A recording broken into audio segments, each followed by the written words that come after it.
दोस्तों, आज हम आपको हनुमान जी और शनिदेव से जुड़े 5 रोचक किस्से बताने जा रहे हैं जिन्हें आप सुनकर चौंक जाएंगे।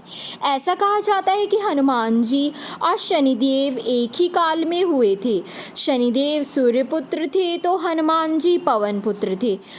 आइए जानते हैं हनुमान जी से जुड़े शनिदेव के 5 रोचक किस्से। कहते हैं कि बचपन में शनिदेव अपने माता पिता से रूठकर घर से भाग जाते थे और अपनी शक्ति के बल पर लोगों को परेशान करने लगते थे। इस तरह शनिदेव एक गांव में इसलिए आग लगा देते हैं क्योंकि उस गांव के लोग उन्हें पानी नहीं पीने देते। सभी गांव वाले शनिदेव को घेर कर मारने का प्रयास करते हैं तो हनुमान जी उन्हें बचा लेते हैं। लेकिन शनिदेव इस एहसान को नहीं मानते हैं और हनुमान जी से कहते हैं कि तुम्हें मेरे रास्ते में नहीं आना चाहिए था। हनुमान जी कहते हैं अब तुम सीधे अपने पिता के पास जाओ, लेकिन शनिदेव उनसे वाद विवाद करने लगते हैं। फिर दोनों में गदा युद्ध होता है। तब हनुमान जी उन्हें अपनी पूंछ में लपेटकर उनके पिता के पास ले जाकर छोड़ देते हैं। शनिदेव ने हनुमान जी के बल और पराक्रम की प्रशंसा सुनी तो वे उनसे युद्ध करने के लिए निकल पड़े। लेकिन उस समय हनुमान जी अपने प्रभु श्री राम की भक्ति में लीन थे। तभी अपने बल के घमंड में चूर शनिदेव वहां आ पहुंचे और उन्होंने हनुमान जी की राम भक्ति में विघ्न डाला और उन्होंने उन्हें युद्ध के लिए ललकारा। इसके बाद मजबूर होकर हनुमान जी को उनसे युद्ध करना पड़ा और फिर उन्होंने शनिदेव को अपनी पूंछ में बांध लिया और राम भक्ति में लीन हो गए। शनिदेव ने बहुत प्रार्थना की, तब उन्होंने शनिदेव को मुक्त किया और फिर घायल शनिदेव को देखकर हनुमान जी को इन पर दया आ गई तो उन्होंने शनिदेव को पीड़ा से मुक्त करने के लिए उनके घावों के लिए सरसों का तेल दे दिया, जिसे लगाकर शनिदेव को आराम मिला। एक बार अहंकारी लंकापति ने शनिदेव को कैद कर लिया और उन्हें लंका में एक जेल में डाल दिया। जब हनुमान जी लंका नहीं पहुंचे तब तक शनिदेव को उसी जेल में कैद रहना पड़ा। जब हनुमान जी सीता माता की खोज में लंका आए तब माँ जानकी को खोजते खोजते उन्हें भगवान शनिदेव को जेल में कैद देखा। हनुमान जी ने तब शनि भगवान को कैद से मुक्त कराया। मुक्ति के बाद उन्होंने हनुमान जी का धन्यवाद किया और उनके भक्तों पर विशेष कृपा बनाए रखने का वचन भी दिया। मान्यता अनुसार एक बार शनिदेव हनुमान जी के पास आते हैं और कहते हैं कि मैं आपको सावधान करने आया हूँ कि कृष्ण लीला के समापन के बाद कलयुग का प्रारंभ हो चुका है। इस कलयुग में देवी देवता धरती पर नहीं रह सकते क्योंकि जो भी धरती पर रहेगा उस पर मेरी साढ़े साती का असर होगा।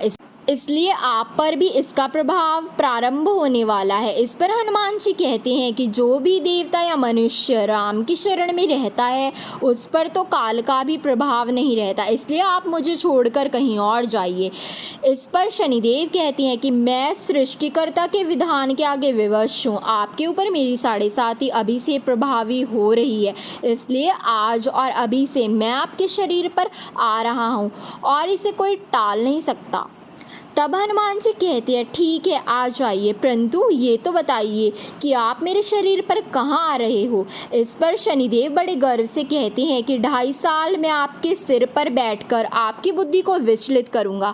आगे के 2.5 साल आपके पेट पर रहकर आपके शरीर को अस्वस्थ करूँगा और अंतिम 2.5 साल पैर पर रहकर आपको भटकाता रहूँगा।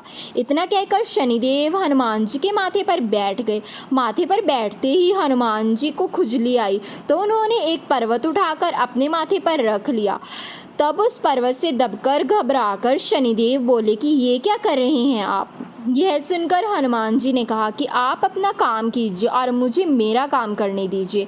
मैं अपने स्वभाव से विवश हूँ, मैं इसी प्रकार अपनी खुजली को मिटाता हूँ। ऐसा कहकर हनुमान जी एक और पर्वत अपने सिर पर रख लेते हैं, जिससे शनिदेव और दब जाते हैं और हैरान परेशान होकर कहते हैं आप इन पर्वत को उतारिए, मैं समझौता करने के लिए तैयार हूँ।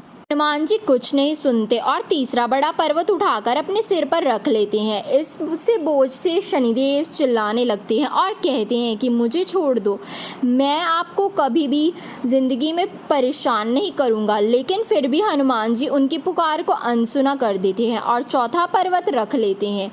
तब शनिदेव त्राहिमाम त्राहिमाम करते हुए हनुमान जी से प्रार्थना करते हैं, मैं आपको तो क्या आपके भक्तों के समीप भी नहीं आऊँगा, कृपा करके मुझे छोड़ दें।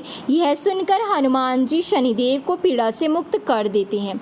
गुजरात के भावनगर में स्थित सारंगपुर गांव में कष्टभंजन हनुमान मंदिर अकेला ऐसा मंदिर है जहां बजरंगबली के पैरों के नीचे शनिदेव बैठे हुए हैं।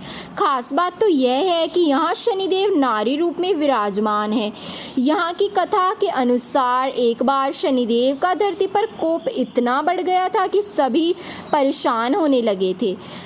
तब लोगों ने हनुमान जी की शरण ली। सभी ने हनुमान जी से प्रार्थना की कि हे प्रभु, आप हमें बचाइए। हनुमान जी को जब यह ज्ञात हुआ कि शनिदेव उनके भक्तों को परेशान कर रहे हैं तो वे क्रोधित हो गए। क्रोध में उन्होंने अपनी गदा उठाई और गदा लेकर शनिदेव को खोजने के लिए निकल पड़े। शनिदेव को जब इस बात का पता चला तो वे घबरा गए और समझ गए कि अब मुझे कोई नहीं बचा सकता।